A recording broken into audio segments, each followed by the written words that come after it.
More than 3.5 years after his murder is the family of Border Patrol agent Brian Terry about to see some justice. Suspect Ivan Sotobarraza, just extradited from Mexico, now headed to an Arizona court where he will be formally charged with first-degree murder, we're told within the hour. To Brian Terry's cousin, Bob Heyer, on how the family is dealing with all of this. Bob, it's very good to have you. I'm sure with kind of mixed feelings for you and the family today. Well, it's a good day, and it's good to be here. Anytime that we can get one of these bad guys into a U.S. courtroom, it's a positive. And we've been looking forward to getting this defendant back in the United States. We're very grateful for Mexico, the government there, for getting this individual extradited to the United States. It did take a long time, though, Bob, as you and your family have been dealing with this for some time, 3.5 years. How was that ever explained to you? Well, these defendants were fugitives in Mexico. We had to find them. We had to arrest them. We had to do this by working through the international system with Mexico. And once they were taken into custody, this is the second individual that has now been extradited. It's a long process, and we were told that from the very beginning.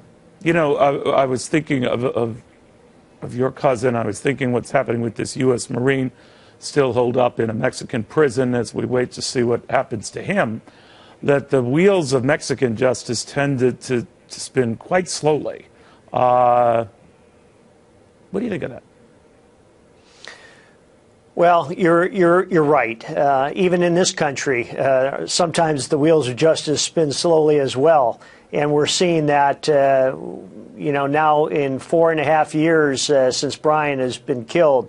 You know, we continue to hope that this case will be resolved in a timely manner, that the additional fugitives will be arrested and brought back to the United States. I always thought, Bob, that in your cousin's case, that this was and I don't mean this to be worded crassly, a preview of coming attractions, that a preview of the type of violence that, you know, we knew was always at the border, but his tragic murder brought to light, and we've seen much since.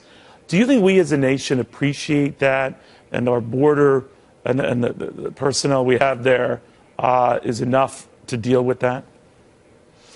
Well, I'll tell you what, the U.S. Border Patrol has an incredible job. We ask these young men and women that have become Border Patrol agents to go out into a very, very violent environment. I mean, Brian was killed 18 miles inside of the U.S. border. That's right. By a RIP crew carrying heavy weapons, AK-47s and M14s or M15s.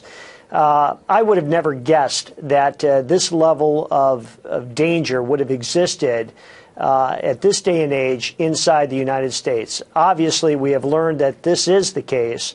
And, you know, what Operation Fast and Furious led to is a very clear and present danger to law enforcement and citizens on both sides of the border that exists today.